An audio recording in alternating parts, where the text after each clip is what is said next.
Hello everyone, welcome back to the ReQuest. I'm Captain Logan. Joining me as always is my wonderful co-host Austin, the Day Ghost. This evening we're doing something quite different. We've done a lot of movies lately. We're getting back to comics this time, and we're going to talk about a Marvel event from just 4 years ago. I say just because this feels really recent to me, because I've been out of New Comics for a while. This was requested on Patreon by Gooster123. Thanks very much to him, and kind of an amusing reason that he wanted us to talk about this, and we'll get into that here in a little bit. But Austin, thanks as always for joining us. We're talking about Infinity Wars today. This was a 6-issue event that also had, like all of these, broken record every time we do these big events from anywhere in the last, well over a decade at this point.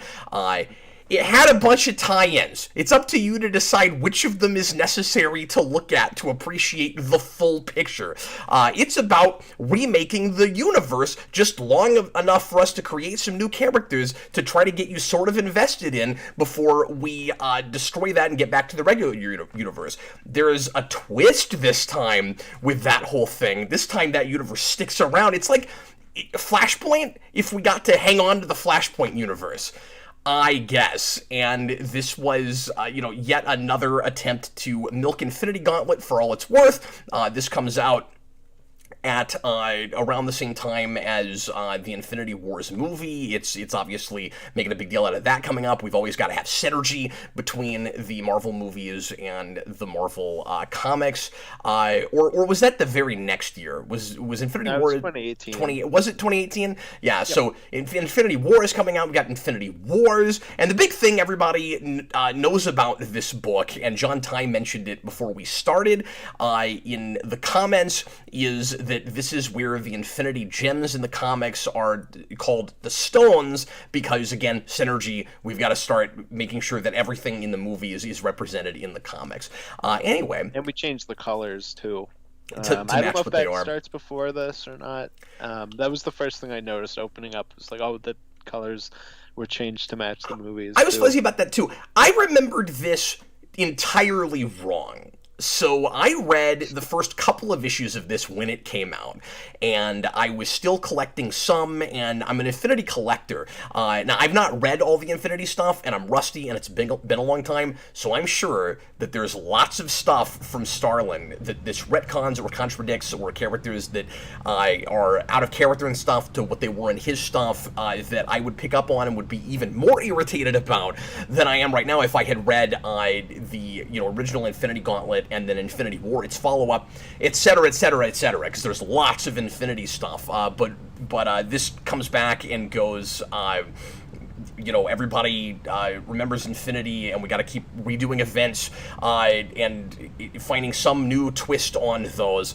But I remembered this wrong. I thought that, and I don't know why, but I had this recollection where, let me show you the kind of opening thing that each of these books has, where they show you the stones. What I remembered, and maybe I was thinking that this was even in Infinity, because there was an event, I want to say before this, where... It was, like 2011? No. It was much more recent than that. Where it was like 2014, maybe. I don't know. Yeah. It was I thought it was like 16 or 17. I thought it was like just before that, because it's as I'm kind of waning in interest in current comics. It's one of the last big events I bought before this came out, and that was where I don't even remember what the main crux of the story was. I just remembered something Infinity. I think Illuminati was involved, maybe, and Thanos turned into stone at the end. Yeah, and that's all I remembered. Where they deal with Thanos' son, and that's what it was. Like it might also be a later thing, because they go a lot into like the Inhuman stuff and that, from what I remember. I also really didn't like Infinity, and I haven't read it in a long time. I remember liking the art a lot, and I liked the tone of it better than this, certainly. It felt like it had a lot more weight and heft to it. It felt like things were actually at stake, which I didn't feel enough with this. I never felt like anybody was in danger in this. Really, despite the graphic violence. But anyway, here's what I remember from this. I thought that the idea was there were Infinity Gems, and then they were destroyed and replaced later with the Infinity Stones. And the stones work differently, and the colors are slightly different, and that's how we got away with bringing that in and making it line up with the movies without having to actually directly retcon it. Apparently I was wrong about that, because this treats it like they're the same, and curiously, even though we're calling them stones now, occasionally somebody will slip and say gem, and I, like... It's kind of goes back and forth. At first, well, it's gem like 93, or it's stone 93% of the time, and then sometimes somebody will say gem, and I thought, and I don't mean to make a big deal out of the difference, but a lot of people were certainly annoyed that in the comics it was always gem, and then for no good reason they started saying stone.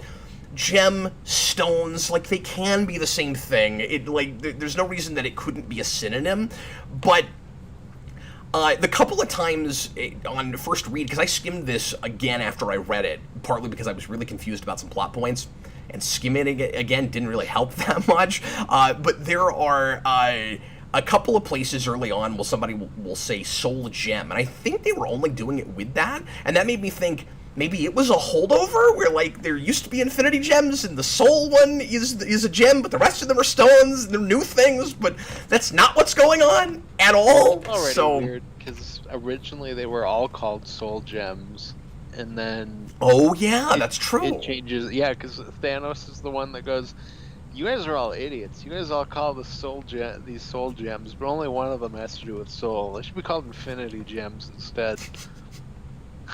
I forgot all about that. Yeah, because obviously the gems predate Infinity Gauntlet. That's what made it really popular, because that was a huge event, and it was one of the first, like, major Marvel crossover events. Obviously, they had done a few things like that, like the whole universe is involved in a thing like Secret War, but it was real few and far between. So it was a big deal when, what was that, 90, 91? Like real early in the 90s? Like that. Well, because that was supposed to just be a Silver Surfer story while he was working on that, and then it just kind of ballooned, and Marvel was like, hey, we're looking for the next Secret Wars, like, why don't you take the story you're doing and make it that? Yeah. Yeah, and I know there was a little bit of turmoil behind the scenes with that, where editorial, I think, maybe wanted some different things from it than Starlin did, and I know that, I can't remember anymore, we won't just spend the whole time talking about the history of Infinity Gauntlet, but I remember there being a story about, I'm sorry, I just can't think of names tonight, the original artist on that, Oh, I'm not sure. Who sadly just passed away. We just talked about him because he also did the Avengers JLA crossover. Perez? It was George Perez who wrote the first half of that. Thank you. I just couldn't think of his name right off. Yeah, Perez wrote the first half of that, and then he had some kind of falling out with editorial or something and left, and somebody else had to finish it. So there were some wacky, weird things happening behind the scenes with that. But anyway, all the lead up stuff to that was Silver Surfer stuff, and Thanos had like a one shot or a couple of books that led up to that. Yeah, it was like a 4-issue arc, I think. Was Thanos Quest. I have though Thanos Quest. Yeah, it was 3, I think. Yeah, something like that. That's a great story too. It is. I want to say I've reviewed that. I forget. I think probably reviewed it with Infinity Gauntlet. I would think there's such companion pieces that I think you kind of need to read both together. We've gotten a little bit too far away from all of that with this, and that can be said for the last few times we've gone to Infinity stuff, certainly. So I don't want to put that all at the heels of Dugan necessarily, but I gotta say just right off, I was not feeling this book, and we'll get into it and talk about why.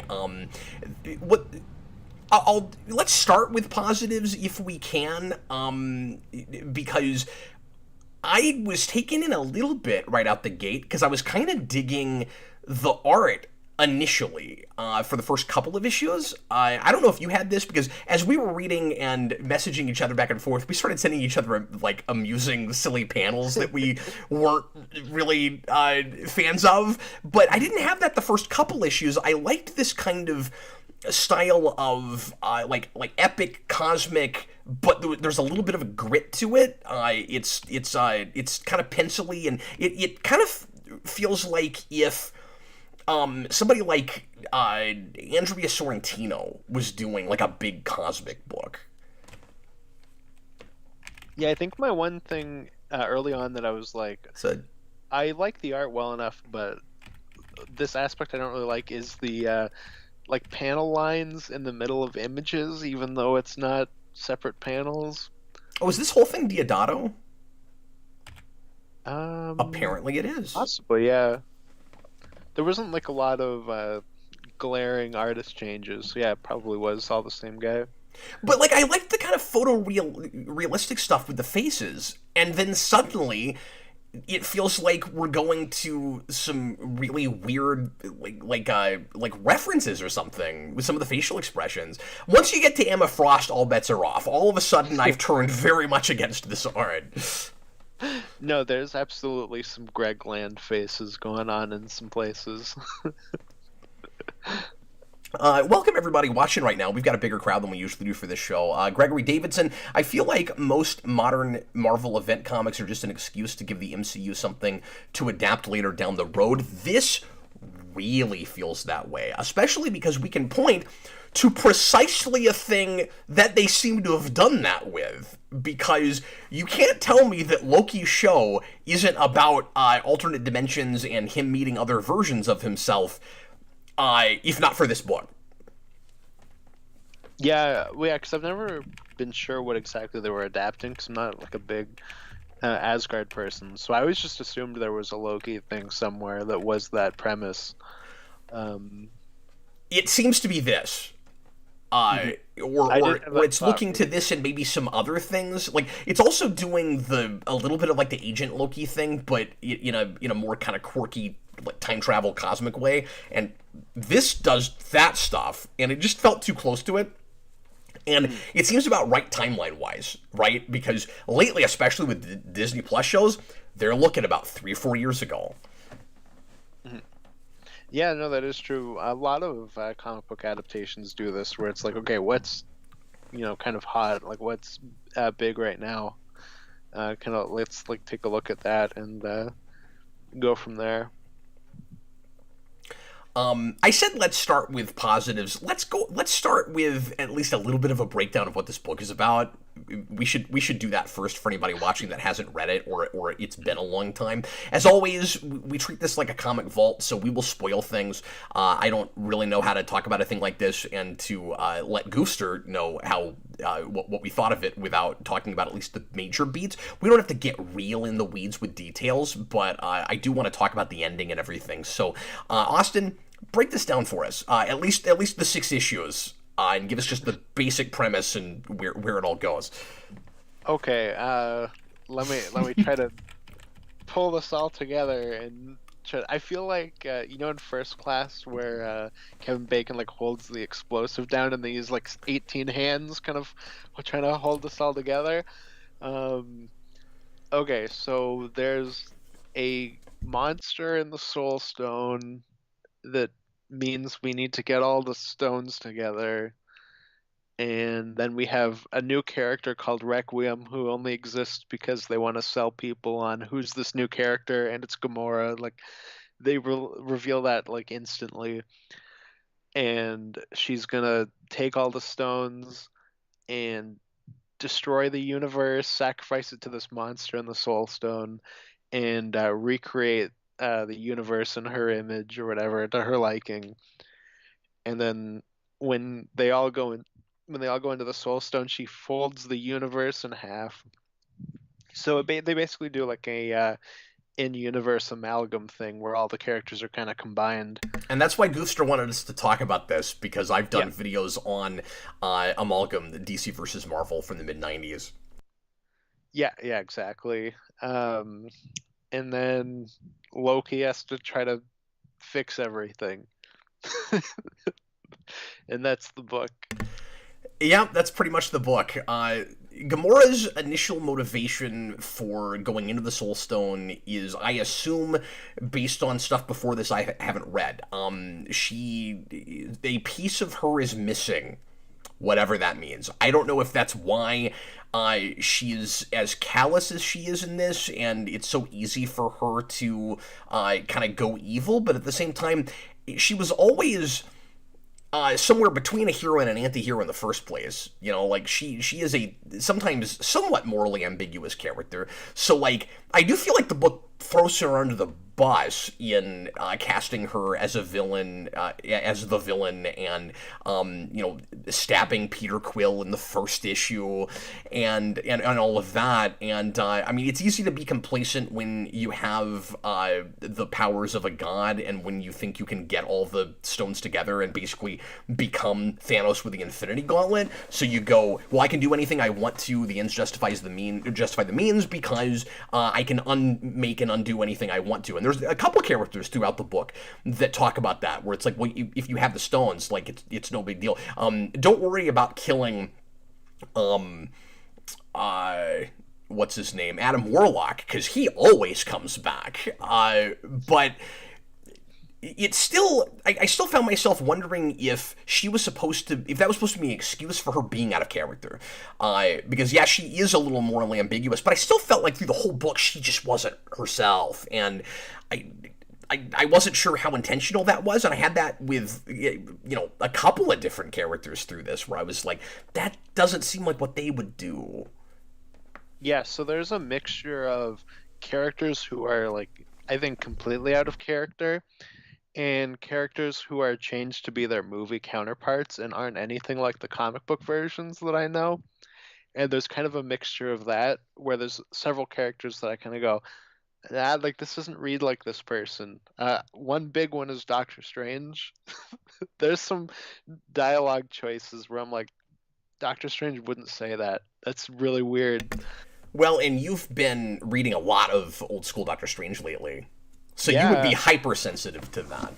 yeah, exactly. In like the last 3 weeks, I've started to read Doctor Strange, and I read through all of like the Ditko run, and I'm about like all of the kind of early Englehart stuff, and this is very clearly a different character.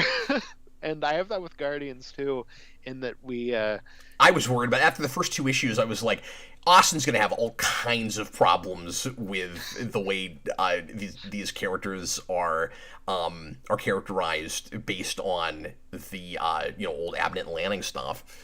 well, that exactly that. Yeah, the Guardians are probably my favorite comic book team because I'm not really a team guy. Austin, by the way, is the reason I've read those, because back before Yeah, he was working with that us on the was my channel. first request for this, like the ReQuest. Yeah, before it was called that. Yeah. Yeah, exactly. And because I'm not a big team guy, but the Abnett and Lanning Guardians book is one of my favorite runs of like all time, and It's really good. we get a lot of that kind of streamlining thing. Like Star-Lord and Gamora are a couple now, even though that's not what they were. Yeah. It was Gamora and Adam Warlock. Like I always think of them as a couple in the comics more than Oh, and you don't get any sense that ever happened if you read no. this, And right? that's part of Infinity Gauntlet too. Yeah. I know she gets taken out early because she's part of the people that are snapped. See, That's I how it had starts.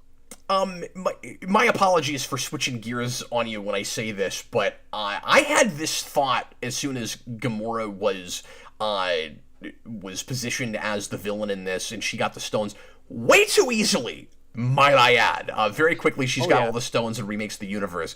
And we kind of can't do anything with them. Like she's kind of useless with godlike power. She's, you know, she's honestly kind of like movie Thanos. She's just got no imagination. But anyway, She's more like Nebula in Infinity Gauntlet. She gets it as a complete disaster. but that's actually what I was gonna say is I don't know what's going on with Nebula in 616 at this point. I'm off in a desert somewhere. At this point, going back and reading this material because I don't really know what the status quo is. I would know even a lot less about the status quo directly after this because this is, like I said, about where I fully stopped. I was still reading a couple of things here and there, but I wasn't reading a lot of the major books. Like, I don't know why. First, let me break this down real quick. I don't know why Groot talks in complete sentences now. I don't know where that came from. I'm sure something that happened with him. I don't know when Captain America became Steve Rogers again, and or when Steve Rogers picked the mantle back up and became a young person again because he was elderly for I figured that was quite a after while. this. No, that was before this. No, of course it was. That was It was before this. around like 2016, 2017, wasn't it? Yeah. I don't know where Falcon is. Yeah. because he was Captain America. That was a big deal. And no, this is post. What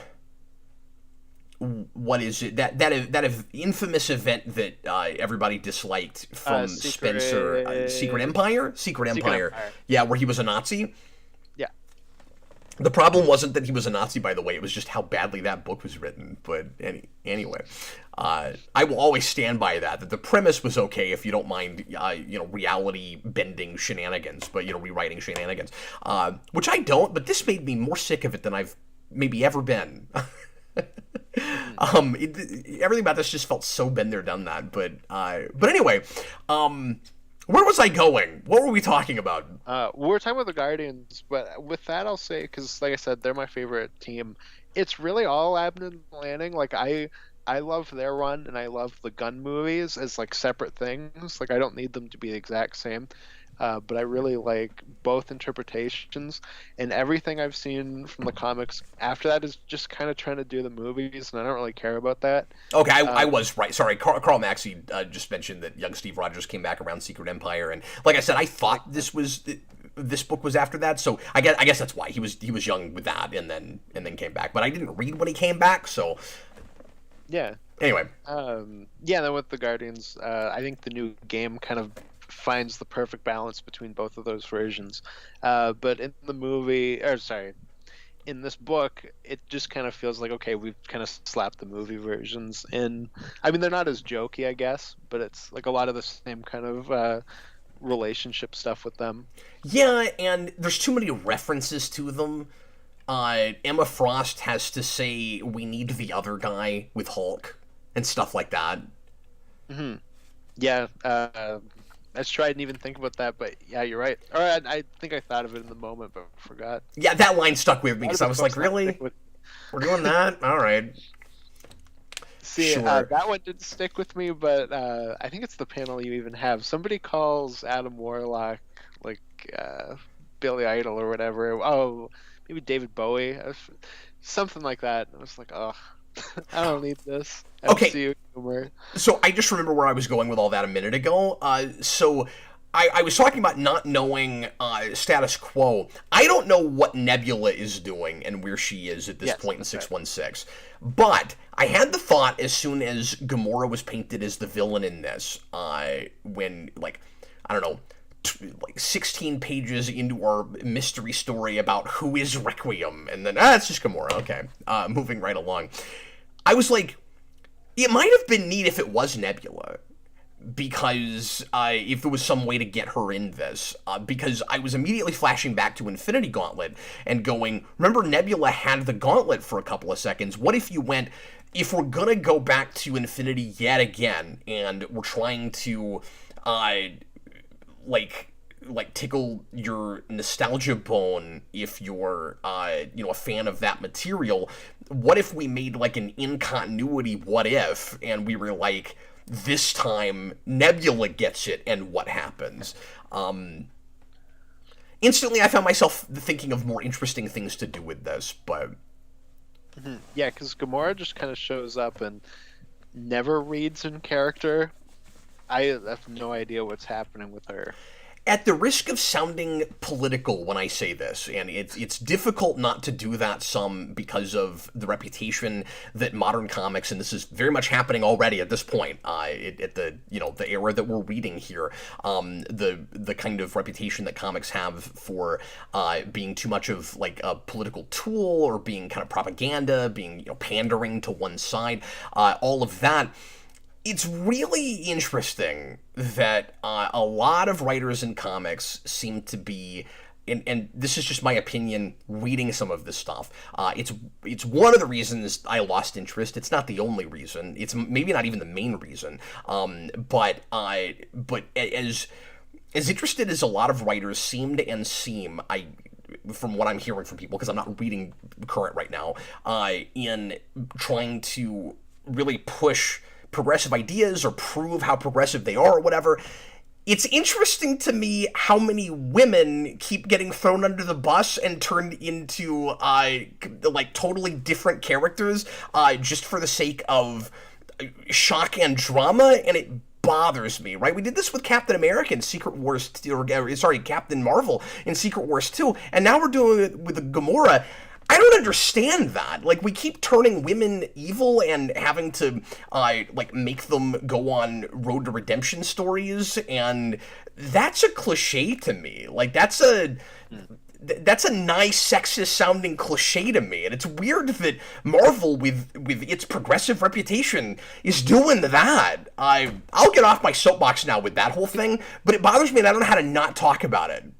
Did you have that at all? Am I barking up the wrong tree here? Like, well, no, that is a cliche. That was something that, and I don't really agree with it with this movie, but the new Doctor Strange. You are going to mention a movie. Sorry, go ahead. No, the new Doctor Strange got that criticism too, where it was that the kind of cliche of like good hero female character goes insane and becomes a villain. I don't mean you can't.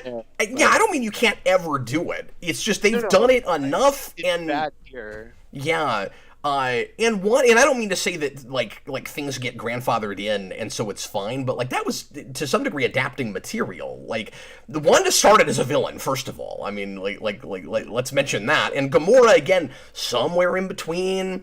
But I don't know, it didn't make enough of a case for it. I didn't know why it was Gamora. It seemed like it was just, you know what it read like? And the Drax thing reads this way too. It reads like we're trying to find characters that we can shock people with that are still sort of expendable. Like, the Guardians are popular, but maybe they're more popular in pop culture with people watching movies than they are with people reading comics, and so it's kind of easier to throw them under the bus. I mean, tell me it's a coincidence that Gamora gets turned evil and has to basically get, like, shunned at the end, and she's basically, pushed out of society, and then we kill Drax off. Yeah, which is one of the weirdest deaths I've ever seen in a comic book event, because it's like, oh, Drax is gonna die, but don't worry, because he'll probably come back. Like, it's like the book is open about it. Yeah. It's really bizarre. No, it's hilarious. Every time somebody dies, or it looks like they might in this book, somebody has to go, well, just remember, we're in the Marvel universe. Nobody stays dead. It's not, it's not a big deal. Mm-hmm. Yeah, it's really bizarre writing. Like, I don't really need stuff like this to have that kind of self-aware. Well, and I've read like that. It's so difficult to make that criticism if you're me, and if people have seen any of my comic reviews from years past and not look like a hypocrite, because I have praised things for having that self-awareness before. It's all case by case. It's all about how effective it is. It's all about the overall package and why it's doing that, right? Because you go back, and this is the thing I'm about to mention is a more tongue-in-cheek thing. Well, it takes itself really seriously, but it reads tongue-in-cheek a little bit the way it does it. Whatever. Blackest Night. You go back to that, and that book is all about how we can't keep anybody dead in comics, so the universe has to pay for it by all of them coming back as zombies. And I really kind of liked that as a meta-satire thing.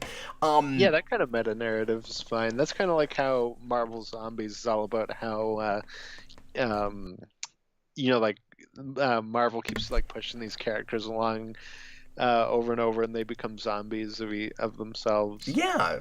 So it was kind of about something. The problem is we keep doing it, and at the same time as, because that book wasn't going, let's kill off a major character and try to make you feel something about it, but then simultaneously go, look, nobody stays dead. And that's what this book is doing, where it's trying to shock you with it at the same time as it's trying to be about the fact that we don't keep anybody dead. Mm-hmm. Well, what's really funny to me is, and I don't know if you remember this, but I think it's like towards the middle to end of Abnett Land and Guardians, they bring back Moondragon, who was dead, and it's like a big deal, like, oh, Drax's daughter is back. And then you get But isn't she from another universe? No, I'm talking about in Abnett Land. Oh, right, yes. Into the galaxy, they bring her back. Pardon me. Like, I forgot about that plot point. It's been so long since I've read it. Oh, she's back. And then you get into this, and it's like, oh, Moondragon's dead. Oh, she's back from another universe, And I guess that's just how she's going to be there now? Yeah, because we bring her and Philavel. I think that's how you pronounce it. Yeah. I'm not entirely sure.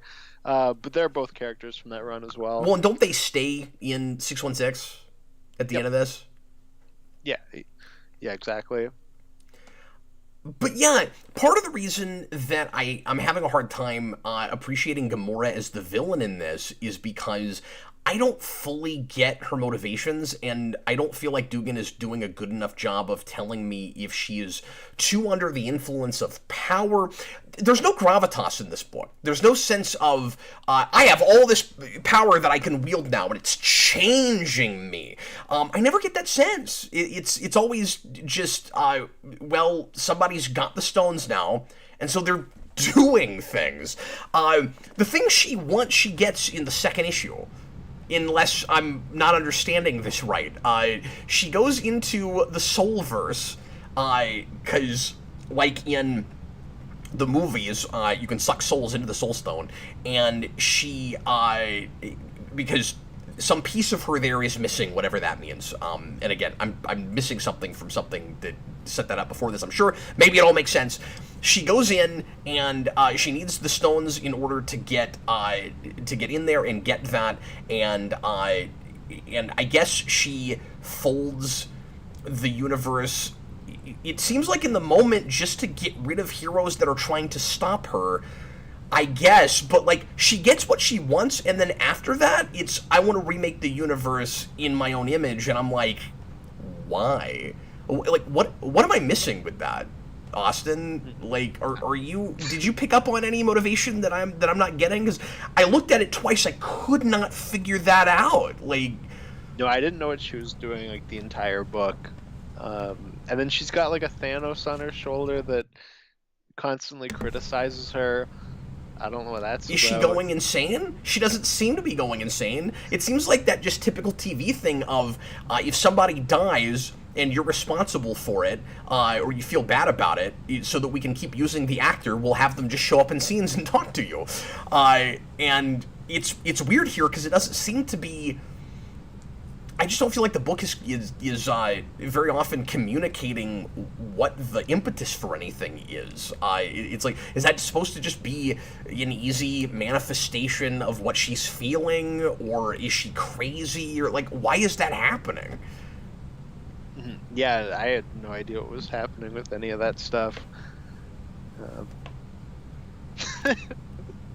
I don't know. Like I said, Guardians in comics kind of ends after Abnett Landing for me, so maybe just kind of missing a lot of that stuff that comes after kind of hurts me in that spot. Like you said earlier, with like I have no idea why Groot can just talk now. That whole thing is really bizarre. He speaks in third person. Yeah. It's like he still retains some of it, but then when he gets amalgamified with I'm not sure who, he says I am Pete. I don't know who that is. Oh, it's Peter Quill. He's Star-Lord. Okay. Oh, he is. You know what? Now that you say that, he did have the symbol on him. Yeah, okay. Well, it's even weirder than that because those are the two that are mixed, but also when they separate, they like separate normally, and then I think Adam Warlock says, "Well, where's Rocket?" And then Rocket like shoots out of Groot's stomach. So was he the three of them? Yeah, because it was only amalgamations of two before that. Well, yeah. Well, and if that's the case with that one, that's the second time that they kind of break this, because in one of the tie-ins that we had to read for this Infinity Warps, the Power Pack all amalgam with Punisher. Like, why is the Punisher split between like 5 people? Yeah, I kept going, who are all of these amalgamations that something Punisher, like they must all be mixes of different people? Oh, I guess not. Should we go ahead and just talk about the amalgam thing? Yeah. So the main excuse for this, the reason this story exists, I guess, is here's a thing we haven't done in Marvel events. It's this big, easy gimmick that I don't think is very clever, and I want to say it's not as clever as the book thinks it is. I was like, I don't feel like the book thinks it's all that clever. It's kind of just, here's another thing we gotta do. That is so standard for modern Marvel, and one of the many reasons I kind of lost interest. The house style is self-awareness. What crazy thing haven't we jammed together yet? And how can we do yet another event where the whole multiverse is at stake and where we have to keep reinventing the universe. You don't do this 2 years after Secret Wars, or 3, or however long it's been. It hasn't been long enough after Secret Wars to do yet another reinvent the whole universe story. I hate that. And I also just can't, on principle, appreciate the idea of, let's rip off New 52. Like, let's rip off Flashpoint. Because that's what this feels like, and Flashpoint is way better than this. Like, I don't like how 52 happened, and I don't like a lot of things about 52. Flashpoint itself was a way more interesting universe than this. And it really feels like it's just kind of stealing that, and then going back to the 90s, and going, because they have to be thinking about that, there's no way they're not, and going, let's steal the amalgam thing from DC versus Marvel, but this time it'll all just be characters we own already, and there will be no rhyme or reason to why we're mixing characters we're mixing. And there's some of that with amalgam too. Like, if I have to compare these, again, I don't want to be a hypocrite, it's impossible to fully defend amalgam, okay? It's not like most of that is very good, and it's, again, really gimmicky and really novel, and but it's also such a product of its time. Like, there's an intentional self-awareness to all of this and to just Marvel in general at this point in history that like, really takes me out and makes me disinterested. Like, it knows too much that it's a comic book. And everybody does. It's like the Deadpool thing, it takes over everything. Mm-hmm. Well, and it also hurts that every single amalgamation is weird and like kind of stupid. Yeah. Every single one of them was, why did you do that? Like, they're all counterintuitive. Before I jumped on, I was talking to one of the guys in our Discord, and I was like, okay, we're doing an amalgam thing of Marvel. All of the Marvel characters are combining, like, two characters, become one. Who does Miss Marvel connect with? Who do you think they would connect Miss Marvel with? And he's, running through, like, teenage Marvel characters, like, okay, well, who does it make sense with? And then I go, nope, it's Kang the Conqueror.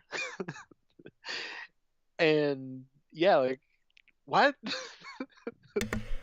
Yeah, and I guess their fun idea with that is supposed to be like something stretching powers through time. Mm-hmm. Yeah, I guess that's one that, like, fits more on like a pun thing. Oh, You go from Kamala Khan to Kamala Kang. Oh, like, I didn't even think of that. Okay. Because that's how the Mole Man one works, I think, at the Infinity Warps tie-in issue. Yeah. That one I like, actually. I just because, like, it sounds better. It's kind of fun. It's a lot more like what 90s Amalgam did with it, where some of them are stupid but kind of clever, where we combine so random, but we combine Master Mold with Mole Man and called him Master Mole. That's better.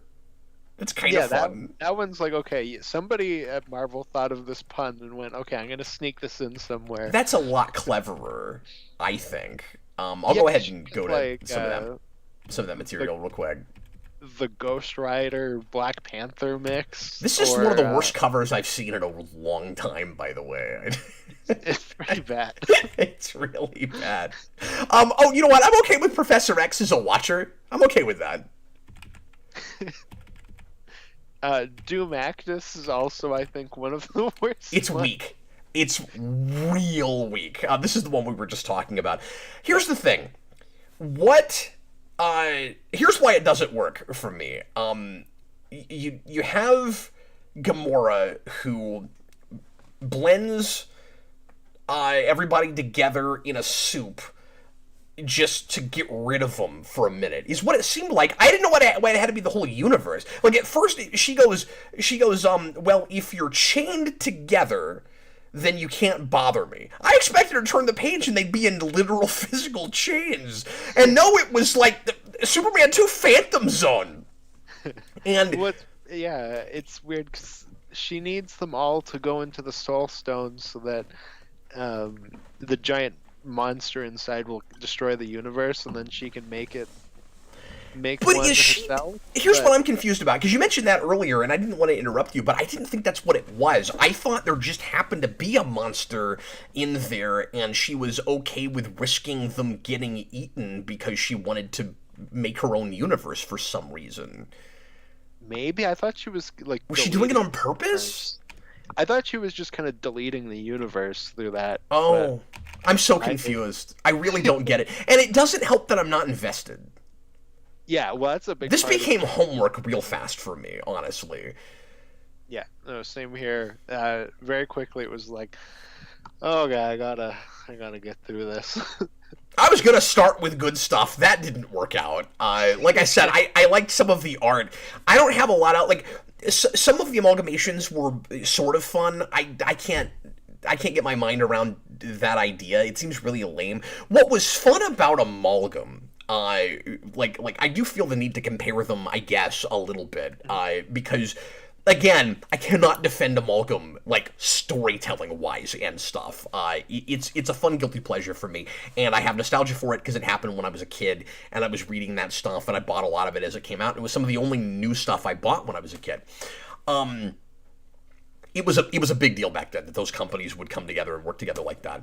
What was fun about it was that it seemed impossible. That This is DC the big gimmick thing of Marvel and DC are finally here together. Yeah, and the reason you'd merge them is to go, what if they were one company in the first place? Because there are a lot of parallels and similarities, of course, between the companies and their characters, and a lot of people are fans of both, and it was kind of a indictment against the idea that you have to be a fan of one or the other, and in the 90s, a lot of people were having that argument, and that was very much the who would win in a fight era of comic fandom. And maybe we never got out of that to some degree, but back then it was like you have to pick a side. It wasn't just, isn't it fun to guess who would win in a fight? It was, you have to pick. You're a Batman guy or a Superman guy, and whichever one you like more, you have to come up with an excuse for why they would win in a fight, right? And DC and Marvel get together and they do amalgam, and as dumb as it was, there was something kind of hopeful about it, where it was like, no, a lot of people are fans of both, and that's fine, and we don't hate each other, and you should buy both of our things. We have respect for each other as a company, so much that we're going to literally marry them. And I always thought that was really cool. It seemed impossible. It shouldn't have been able to happen. These are all characters you own. Who cares? So you took two characters, you sandwiched them together. All right, and this is so much in the vein of everything Marvel's been doing for the last 5 years, where it's this event, we're gonna make everybody Venom, and Venom's gonna take over everything, and years before that, and I liked this more than some other people did, but like Spider Island, everybody becomes a spider character, with spider powers, etc., etc. Everything's got to be like, something takes over, and we do a blending thing, and here's new costumes, and like, isn't this exciting? When I was a kid, that stuff was awesome. I'm so tired of it now. It's so oversaturated that it's hard to appreciate it. And I hate that, because I like some of that gimmicky stuff. I really do. We've ruined it now. Mm-hmm. Cosmic Punisher should have been so cool. It's like, okay, we're doing this now. It's Punisher, but he's Ghost Rider. It's space. All right. I will correct you on one thing. Mm-hmm. There is no Cosmic Punisher should have been cool. That entire thing is... Ooh. That is part of a lot of writers don't know what to do with that character anymore and go, I don't know, do this with them. Like, people in the comments are talking about soup now because I said soup. Oh, somebody starts singing the soup song that Kraglin sings in Guardians 2. John Kelling says the amalgam stands for hope. That is probably accurate. I should have said optimism before hope, but just, I don't know. We get bogged down and pessimistic sometimes as comic fans, and the whole having to pick sides thing, and that has not gone away entirely. Maybe more with comics, but it hasn't gone away with with like movie companies and stuff where Oh, people, right? I've seen people debate which like brand of butter they should buy. Like if you're at the point where you're like my butter is better than your butter, like we're doomed as a society at that We have point. right. We got to be divided about everything. You got to pick a side. The other side is evil. You got the wrong butter. I can't believe that you're buying. I can't believe it's not butter. What is wrong with you? You know what my butter is? Butter. Exactly. I'm Team Margarine, y'all. But yeah, the brand loyalty thing has always driven me insane, and I don't know. I went off on a tangent about Amalgam. Austin and I are wanting to get to Amalgam again at some point. I'm going to revisit that material and actually talk with Austin about it, and then maybe get to some of the stuff with it that I never got to, because I was doing a series on it, and I abandoned it at one point. So some of this, I've said here, and maybe won't have to say there, but I just wanted to break that down to say that's why that was fun. And this is just kind of... I'm embarrassed for it. It reads desperate, where it's just... Here's some gimmicky concept we haven't tried yet. And could you have made it more fun and work better than this did? Yeah, I think you probably could, actually. But no disrespect to Dugan, his heart's not in the right place with this. Mm-hmm. And maybe that's not fair. Maybe editorial's heart's not in the right place. Maybe he's got mandates from on high, and this is what you have to do with this book. And he goes, all right, and there he goes. Yeah. I was not impressed. I was surprised. Cap, what do you think of Turk having the Soul Stone at the beginning of this book? It couldn't be more random. Carl Maxey was asking about that too. He's like, "Why did Turk have to get the Soul Stone?" I'm trying to get to some of that again. We were looking at that earlier, but yeah. That was something I was like, no matter what, I need to mention that because it's so weird. It read. I could see a couple of different potential motivations for it. One is, we're coming off the heels of the popularity of the Netflix Marvel shows, and that's waning now, but Turk was kind of popular in those, and decisions with these things get made months before the book comes out, so they didn't know those shows were ending. So that's one thing. And then another thing is, big events often have to come up with some kind of excuse to get as many different sections or factions of the Marvel Universe into a book as possible. So there's a really weird way to do it, but we used Turk in order to get the street-level crime stuff in there. And it's not about any of that. It's not a, like a crime drama and a kingpin kind of story, but his motivation is just, I can make a lot of money by making people give me it with the Soul Stone, and his plan for how to use it is kind of fun, I guess. And then... And also he wants to get revenge on his enemies with it, where he's like, I'm going to use the Soul Stone, and I'm going to make Kingpin take his stick and beat himself with it. He says that. Mm-hmm. Yeah, it's really weird. It's I don't know how much ultra random. Yeah, and I don't know how much stuff you've read with Turk, but he's kind of like a joke character from what I've read. Like, he's like this loser thug guy that Daredevil beats up constantly, you know? Well, they kind of play him that way here, too. John Kelling is complaining about my scrolling through the panels. Sorry about that. I guess I could... Maybe I'll try to set this up differently next time we do a vault, and try to flip between scenes, so that when I'm flipping around, you guys aren't seeing it. I had thought about that just now, but he says he's getting Vietnam flashbacks. But I think there should be a rule, like, written in stone, that if a character at one point has been Stilt Man, he shouldn't be allowed to have an Infinity Stone.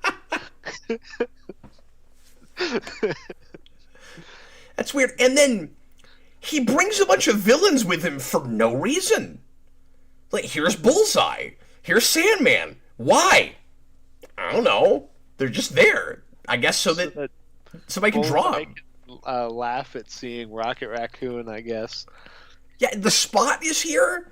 It feels like just so that Rocket can make a joke about how it's funny if you shoot a gun into one of his holes, it comes out other holes. Mm-hmm. Yeah, because that's Okay. all he really does. And I mean, that's a that's a very in character Rocket joke, at least for the movies. Hmm. Yeah, no, I can picture Rocket saying that. These are the positives, folks. In this panel, Doctor Strange is doing his shield thing to block something. Oh, he That's my is. that's my positive. Oh, I thought you were going to complain about it because the movies are always doing the shields. Oh no, that's like a big comic book thing.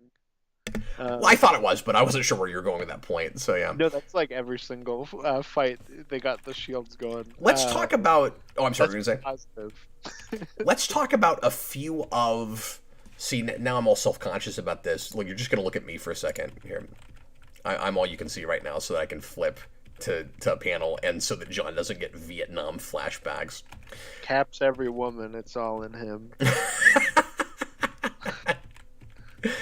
I want to talk about some of the amalgamations.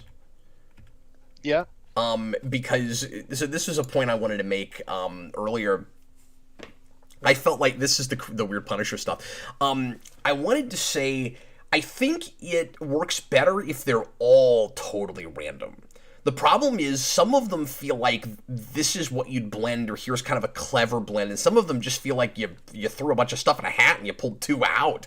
And again, maybe Amalgam kind of had that too, but this felt way too just random and all over the place to me, and there was kind of no rhyme or reason or sense to it. I wanted to be at the meeting where I like editorial or like whoever was involved in making the choices for this went, here's the things we're gonna put together. You know, like Dupe and Deadpool, for some reason, sure. Like that's a blend I can kind of sort of see. Like they're both weird, wacky, jokey characters. Moon Girl and Squirrel Girl is obvious. Of course, sure. They have exactly the same. I didn't realize who that was, Moon Girl. I was like, this is Squirrel Girl. I don't know who she's mixed with. Yeah, in like Moon Squirrel is stupid. Like they didn't even try with some of these names. But it was like, you know, the Watcher and Professor X. You know, you picked a little guy with a big bald head, and then if he sits in his wheelchair, he still kind of looks like that. Sure, like, but then you have some other random things like, let's put together Spider-Man and Moon Knight. Let's put together Captain America and Doctor Strange. The Moon Knight Spider-Man name? Like it's like Arachnite. Arachnite. Why isn't it like Moon Spider Knight? It rolls off the tongue. Arachnite. And then the weirdest thing is Diamond Patch. Again, I was embarrassed for the book when I read Diamond Patch. It was especially weird. I know I'm being real hard on this book, but I didn't care for this at all. Diamond Patch is bizarre because, well, for lots of reasons. It's Emma Frost and Wolverine. And his powers are really weird because he can read your minds by stabbing you. There's a part of me that kind of likes that. I think that's really funny. But the name is dumb. And then when I was telling the guy before this about it, Doolittle on our Patreon server, his response when I was like, "Oh, he can read your mind by stabbing you," was, "What's the point? They're dead." Well, you'd stab them in a non-lethal place, I guess. But yeah, what I love about that power is, okay, I guess I like it ironically. What I love about that power is it's like Bishop's power, like. I'm just imagining how you would even find out you could do it. Yeah, exactly. But no, what's weird about it is when I think Loki goes to find mutants, and he goes to the X Mansion, and who comes to greet him but Wolverine, who is also Emma Frost. At one point, he or somebody else calls him Emarine, which I actually kind of like better. And but he's going through a couple of possibilities for names. Like, oh, you're mashed up with Emma Frost. What's your name? Diamond Patch? And then he says a couple other things. It turns out that's actually his name. He got it on the first try. And it's like a really counterintuitive name, but he got it on the first try. First try. What? That's ridiculous. And then he's talking like a sophisticated like lady socialite. I don't know how else to put it, but like he's using word choice and saying things that I'm not buying that a like heterosexual man would be saying. It was like, I don't mean to be superficial or stereotypical, but Just calling everybody darling and stuff like that. yeah, he's a lady in a man's body. He just is. Sorry. They just went, let's have him occasionally talk like Emma Frost. Like, I'm fine with him liking wine when Wolverine wouldn't usually, but the darling thing is, where does that come from? At least he didn't make one of the weird Emma Frost faces. Oh yeah, we should look at. Here, I'm gonna go back to just myself again. We should look at some of that. Yeah. So Emma Frost has the worst art in the book. There's a couple other things that are very strange. Doctor Strange has one. This is the one that, if it's not infamous, it absolutely should be. Oh, yeah. I don't know what's going on there. I don't know if you had this. I was like, who's talking right now? Oh, that's still Emma Frost? She occasionally gets... Like, usually when she's just in a panel, it's just these close-ups of her face. Usually when she's just in a panel with other characters, she's drawn, like, very classic, normal Emma Frost. You know, like, self-assured, like knows 2 steps ahead of everybody kind of face. And then she turns into the Emma Frost from First Class. Where she's just got, like, this airhead face all the time. That scene's especially weird because she spanks Ant-Man and then goes... Like, can't you imagine this Emma Frost in close-ups just blinking 27 times in 20 seconds? Like she does in First Class? Yeah, then Ant-Man says, go get me some ice. Carl Maxey, why didn't they merge Peter Parker and Peter Quill? Yeah, that's right there. Yeah. There's a lot of things like that, again, I don't need this. There's nothing about this premise that's novel or exciting to me. But if you have to do that, like, I don't know, Doctor Doom and Galactus, I guess I can kind of see, because, like, they've both been, like, big cosmic power wielding characters. Doom obviously less so, but like he's the last person before this who recreated the whole universe in his image. That stuff's way better, by the way. Well, in Doom Actus, I think. But the name is first design awful, and the design looks horrible. Yeah. Because we literally just took classic Doctor Doom, slapped like 3 elements of classic Galactus onto him, and called it a day, and it like completely misses the point of kind of both of those designs. Yeah. And he just looks really stupid. And like the colors don't match because of course they don't. They're 2 completely separate characters. No, and maybe that's supposed to be kind of the fun of it with some of this, because Amalgam had that too, where you'd have 2 characters that you throw together and they clash horribly, but it's really funny, and it felt more intentional. Like issue, so I guess maybe. Here's what's really weird about this. Yeah, so we didn't talk about this, Infinity Warps, because we didn't read all the tie-ins. I did go ahead and look at Arachnite, and I didn't like it, but it gives his whole backstory, and it's just like Green Goblin is mixed with werewolf by night, and he's goblin by night, and okay, yeah, and he murders both Aunt May and Uncle Ben, and in the middle of the park, where Peter Parker's like, hey, we never go to the park at night. And Uncle Ben's like, yeah, that's because it's really dangerous. Let's do it anyway. So they go. Or no, though? May's like, it's really dangerous. We shouldn't. This is what it was. May's like, it's dangerous. We shouldn't go there. And Ben's like, no, I'll protect you. And then they both get murdered immediately by a big fuzzy green werewolf. I don't have art for this put in here because it wasn't part of what we had to read, but I did go ahead and look at it, and I wish I was putting the art on the screen actually. But it's weird because he gets bitten by a spider that's not radioactive, but is mystical and is a spider totem, and that's where the Moon Knight stuff comes in. And then he ends up with 3 personalities like Moon Knight for no reason. And yeah, it's terrible. Well, there's one point somebody kind of describes why you would mix Spider-Man and Moon Knight. I forget what it is they say exactly, but it's like they're the most like not well put together superheroes, and it's like, what? That doesn't even what?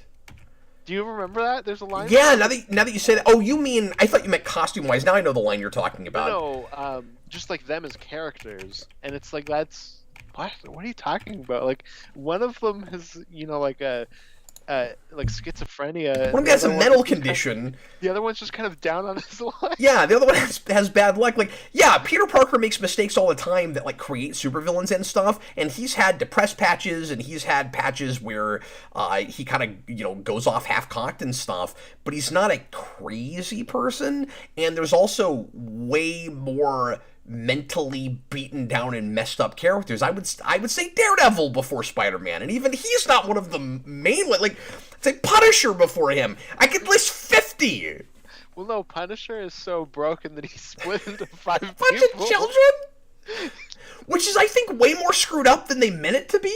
Because, like, here's all these kids that are just murdering bad guys.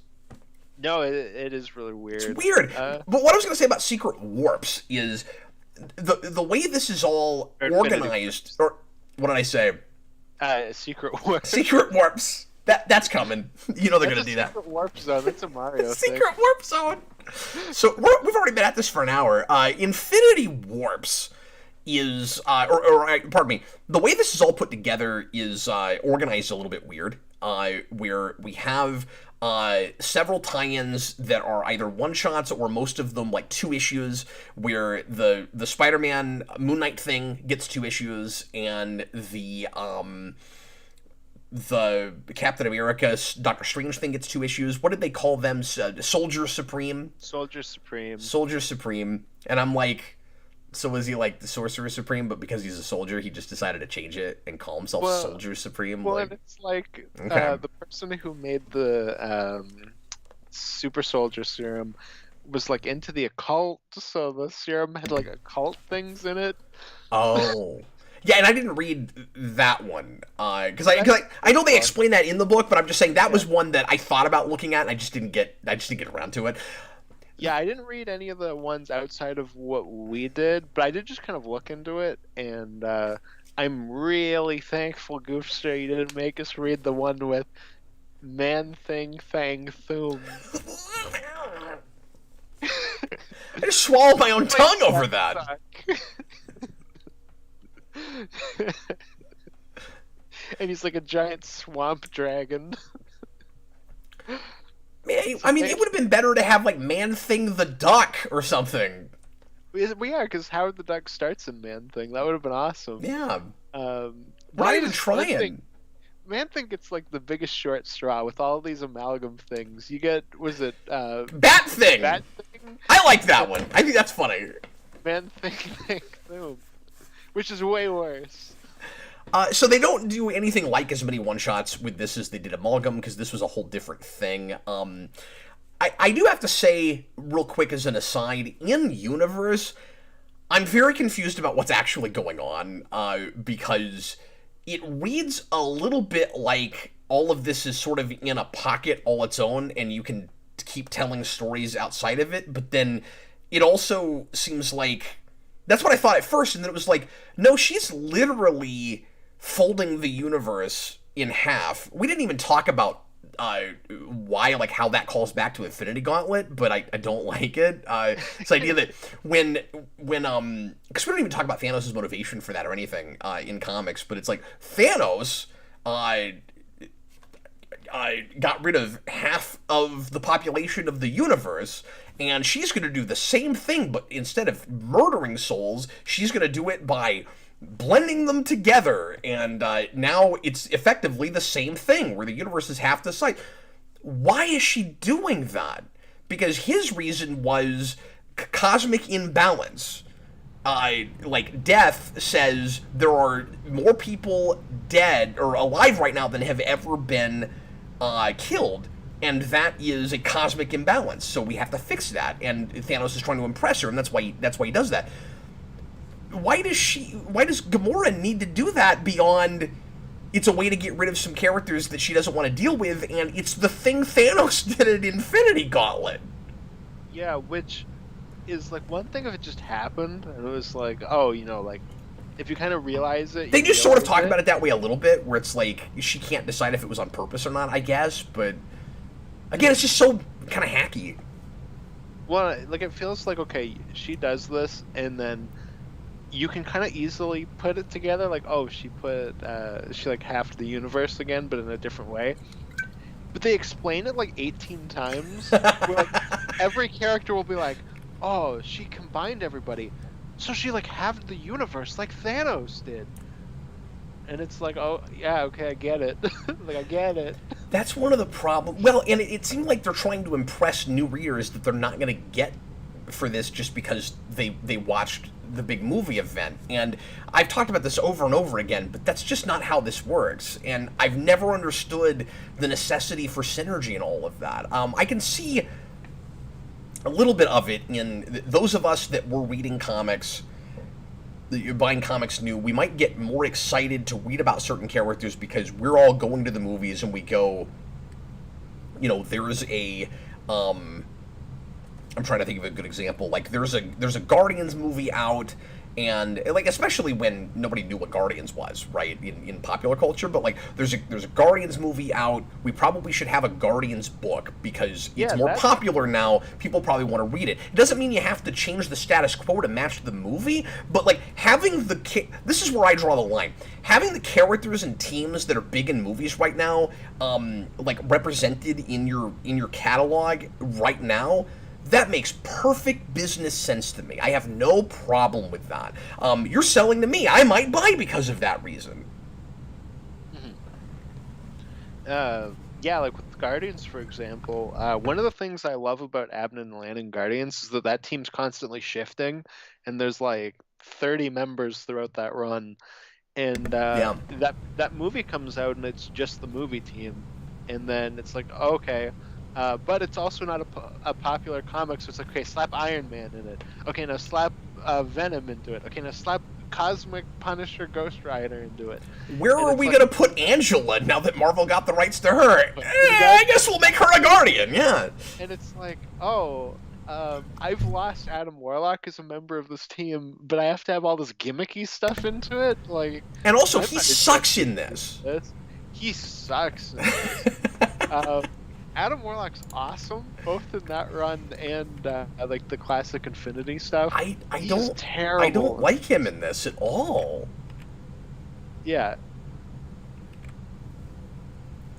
And then we set up the Magus, I guess, to do something else with him. But, like, yeah, and it's supposed to be this full circle thing where like now he's lost a piece of himself, and maybe the whole thing's gonna start all over is the idea.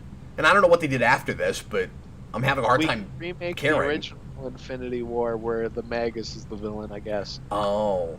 I honestly didn't remember that character and wasn't sure what I was looking at. Yeah, the Magus is Adam Warlock's evil self. He's in... oh, yes! Now that you say that, I'm remembering this, yeah.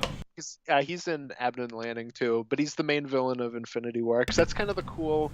thing about that versus Infinity Gauntlet is that Adam Warlock and Thanos switch places, where one of them's helping the hero and the other one's the villain, and then they switch in Infinity War.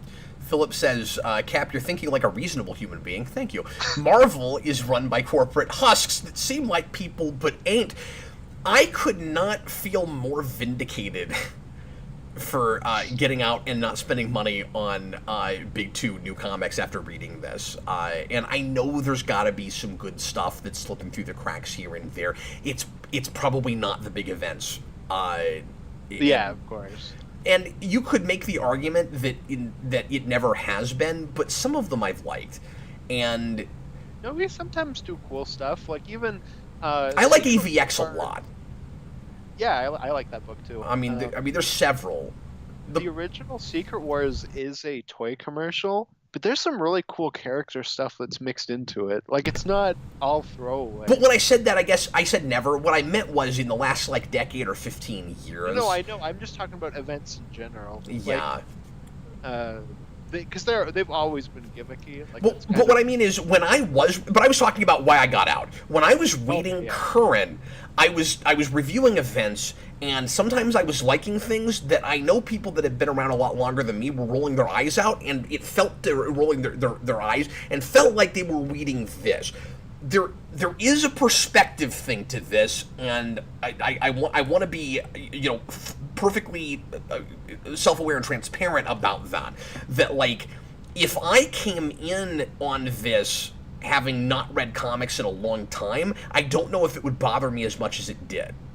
Do you see what I'm saying? Like, it's a matter of perspective thing. I don't think I would have fallen in love with this, and I don't think it would have gotten me to get into current. Certainly. Yeah. No, I can understand that. It was definitely jarring for me because I've been reading for the last several weeks.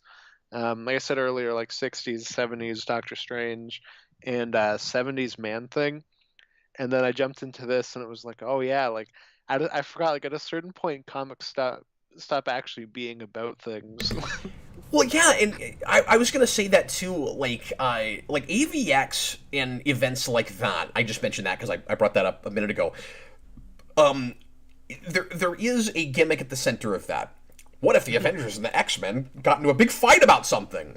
But there was an ideological argument. There was something to sink your teeth into, character-wise and thematically. It was thinking about those things. This stops to explain everything and never discusses, except to pay it lip service, the morality of anything, the ethical conundrums of anything. There's a place where Captain America / Doctor Strange goes, I don't want to be taken apart and put back together as my two original selves. Like, I am myself. That's not fair. You can't kill me like that. And immediately in the very next panel, we already have a solution that gets rid of all of the interesting moral quagmire about it. Like, it's just easy. Adam Warlock's like, oh, you know what we could do? We could just copy the universe and keep you guys around, and then separate our guys. And then I'm thinking, there's still a moral question there, right? Like, it's the transporter thing. Are the copies the originals? And then I guess the argument against that is, but when you split the souls apart, they're the original souls, and if you copy them, they're new souls. But I think there's still kind of that moral question. You know what's bizarre about this? You won't know about this, Austin. We basically took one of the sillier, and I like it more than some people, because it does stop and talk about the morality of it. But we took one of the sillier episodes of Star Trek Voyager, and we made a whole event out of it, because there's an episode in season 3 called Tuvix, or is it 2, where Tuvok and Neelix are on a transporter accident, but instead of what we often do with transporter accidents, where we split a person apart, we combined them. And so Tuvok and Neelix are one person, and they're called Tuvix. It's exactly this. It's an amalgamation, but it's with one character. And, well, it's one character and also a suitcase one was carrying and flowers the other one was carrying. And I don't know what happened to the suitcase and the flowers, because they just disappear, but I digress. And then the whole episode is, like, they don't think they're going to be able to split Neelix and Tuvok back apart. And he's on the ship for like a month, and he's doing double duty, like, because he's both people. So he spends some time on the bridge, and he spends some time cooking for the crew. And then everybody gets used to him as both characters, is one person. And then they figure out how to split him back apart. And he sees it as an execution.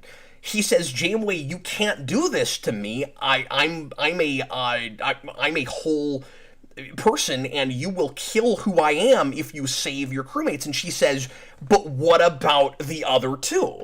Like, we can save them. They're not dead. They're in you. This needed to be about that. And I'm partly saying that because it's not really about anything. Mm-hmm. No, it's like House of M, I think, where they're talking about how they're gonna fix everything again, and then Spider-Man breaks down because he has like a happy life in the House of M world. I think it's been a long time since I've read that, but it just kind of felt like lip service. You always have that moment where the one character's like, I don't want to go back to how things were. It's your Ninja Turtles 3 thing where Michelangelo's like, I'm not going back. Yeah, Uh, and you know he's gonna.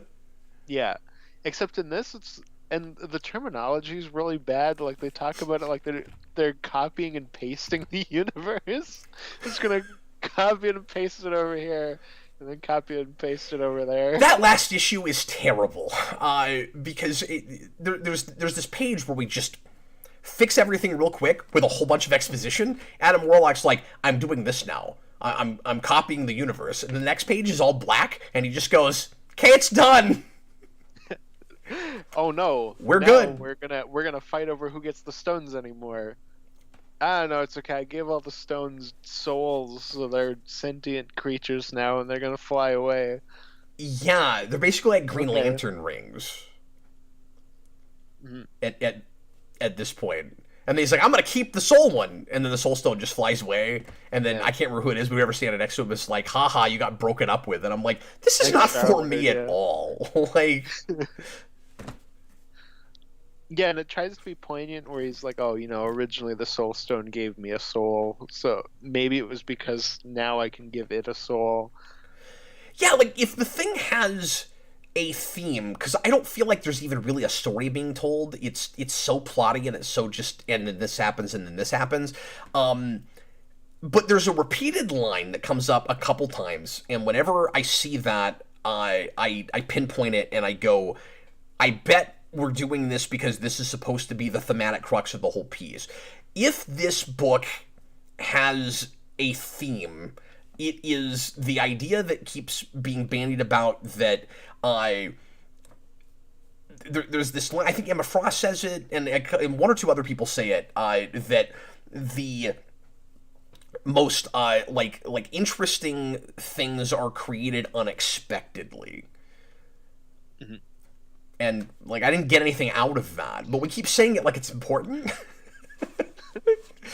You know, because it's like, oh, this all happened like accidentally or at random or is weird, like these people don't count or something because they're misfits. They weren't supposed to have been created this way. And then somebody says, but isn't that how everybody is made? Like it's, well, like not really. It's kind of different, right? Well, I think that actually works as a thematic thing. All of the interesting things are created on accident. This was very much planned, this book. Um, Yeah, that's a good point. it's not interesting. I uh, I didn't like this. This was bad. No, it's pretty rough. I'm I'm sorry to gonna say go it. read Abnett Landing the second we finish this. Yeah, well, Philip Kelton is bringing up stuff that he thinks I should look at more recently. Everybody's been telling me to look at Immortal Hulk. I'm not a big Hulk guy, so I keep forgetting to look at it. I will do that at some point. But here's the thing: I think I read the first issue of that. everything people are bringing up in the comments, Donny Cates' Venom, which, by the way, I've read 25 issues of. I never reviewed it, but I did read a big chunk of that book. Immortal Hulk, these things are all 4 or 5 years old now. Like I'm not seeing anybody bringing up really recent stuff, even like through the cracks stuff. Give me the one great post-COVID book that Marvel's put out. I haven't heard anybody talk about anything. Maybe I've maybe there heard is something. I've heard the new Black Widow book is good. It's like Kelly Thompson, I think. Oh, interesting. I've heard that's really good, and that's kind of it. That's, from what I've heard people talk about. Well, that's unfortunate. I don't even care about Black Widow. Yeah, well, 'cause when Spider-Man was looking for a new artist, I forget if they're bringing her on or if the person I talked to was like, "Oh, they should bring her on to that." I can't remember which it was. I've heard her Black Widow is really good. But yeah, and I don't care about Black Widow either. Well, and now, like, I don't mean to be depressing about comics, but we're in a really weird place. Like, all the old guard is gone from the top of editorial, and like the way they're handling DC is real different. There's been a lot of talk that they don't even have like a regular office anymore. I don't know how true that is. And then Quesada just left.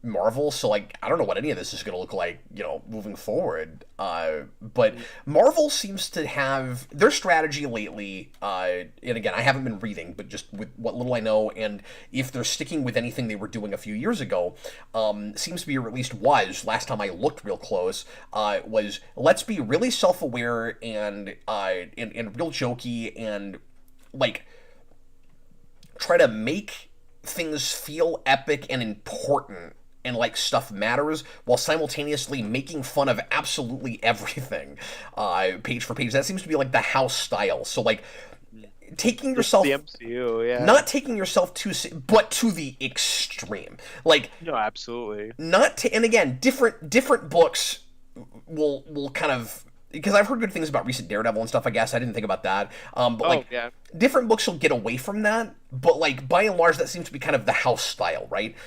Batman or DC strategy is Batman.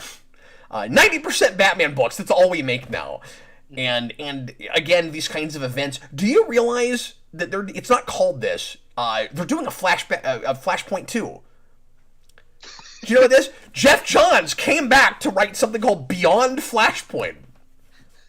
Beyond the Valley of the Flashpoint. Wow, that's crazy. Yeah. Well, because like I said, I've been getting into Doctor Strange, and a few of the people on our Discord are into Doctor Strange. So I say the other day, I'm like, oh, is modern Doctor Strange good? John, when I said post-COVID, I just meant post the beginning of COVID, or post the lockdown. Like, because that really affected the comic industry. It hurt both companies real hard. Yeah. Yeah, so I was like, is modern Doctor Strange any good? And everybody just goes, I don't know, he's dead. Oh, really? Yeah, I guess they did some big Death of Doctor Strange event. Now he's dead. Okay. Now Clea is Doctor Strange.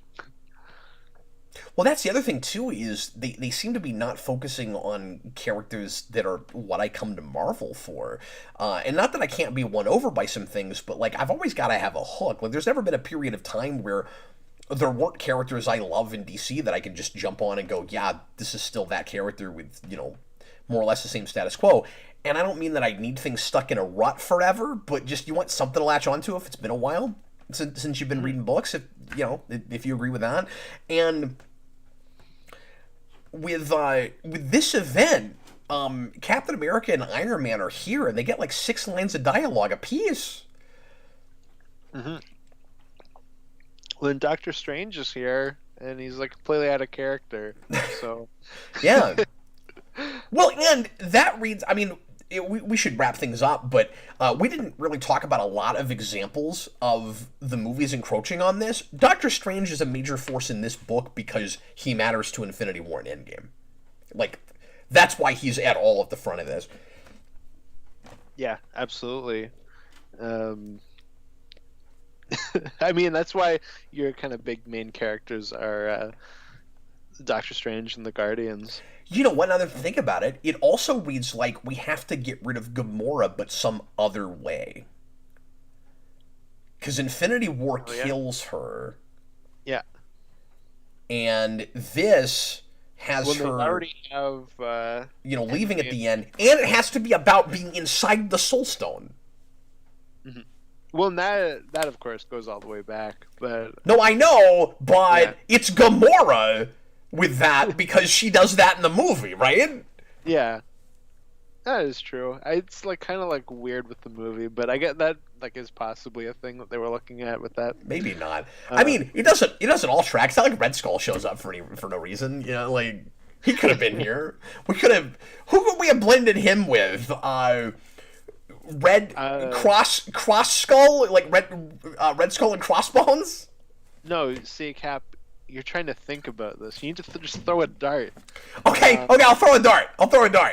Did you have a good one? Sorry, you could throw a dart. No, go ahead. Go okay. Ahead. Throw a dart. Who are you going with? Red Skull and I almost said Foggy Nelson. I just got mine. Okay. Go ahead. Wait, hold on. What's your Foggy Red Skull name? Foggy Skull? Mine is Red Jaw. It's a cross between Red Skull and Lockjaw. It's Red Skull with a tuning fork on his head?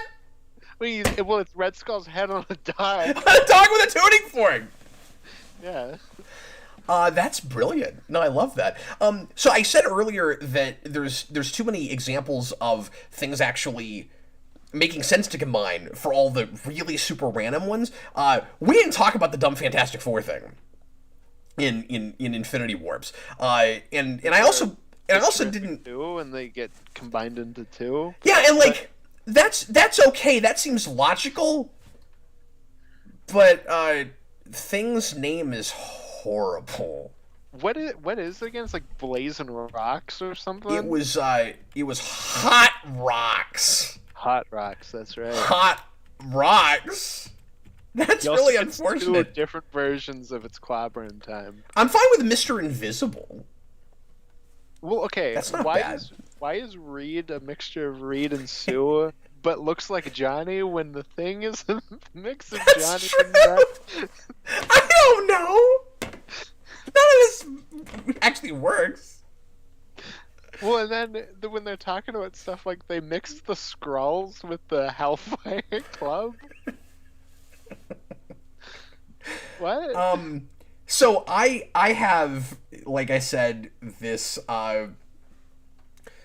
this kind of love affair with Amalgam as an idea. It's so much fun to me to do this with characters between other companies in studios. Like, it's a guilty pleasure thing of mine. I've talked about this before, but years ago I was in a like 20 years ago, I was in like an email role-playing group, and we did our own Amalgam, and we could bring in other companies besides just DC and Marvel. So I mixed the Fantastic Four with the Ninja Turtles, and I did Professor Lex.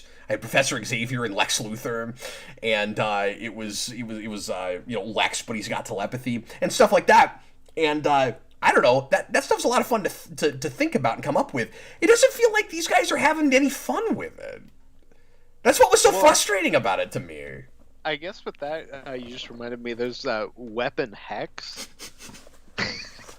That sounds like a 90s Amalgam thing, though. Because Amalgam did Generation Hex. Oh, I can't wait to take you through it. It's going to be great. Now, It sounds like it was made for the D-Generation X, the wrestling team.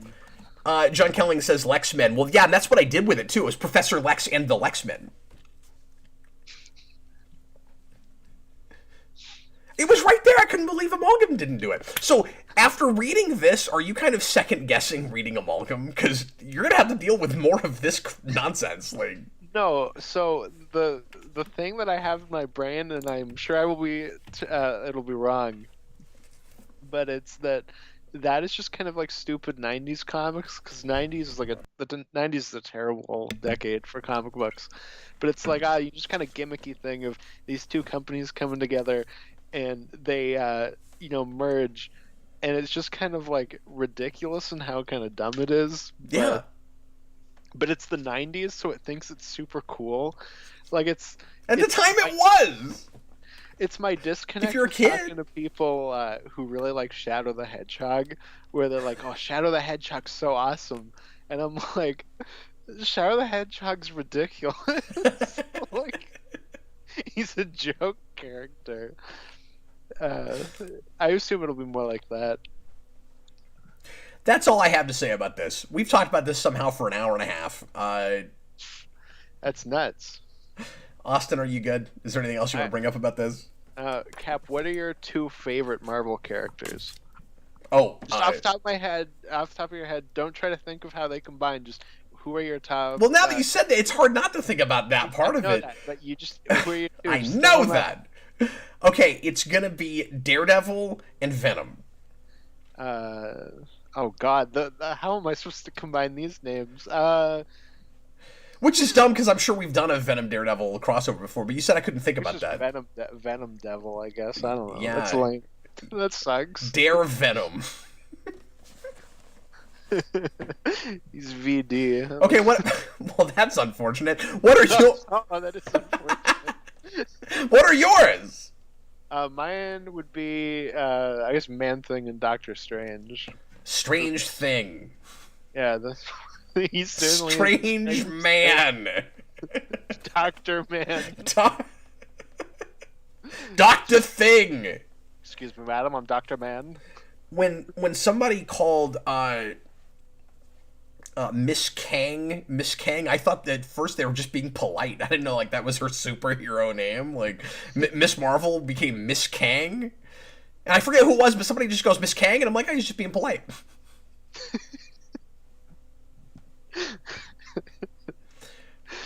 Yeah, what a strange combination. Seriously. Okay, so we did this. I don't know if I should thank Goofster, but I will. Goofster, thanks a lot for asking us to review this, and I am glad we read it because it kind of enlightened me about what was going on. Then, like I said, I feel more vindicated about stopping, buying Marvel right then. Mm-hmm. And that's not to say that I have no interest in reading anything from when I left if there's good stuff, because I don't have to actually buy everything now that I can read digital.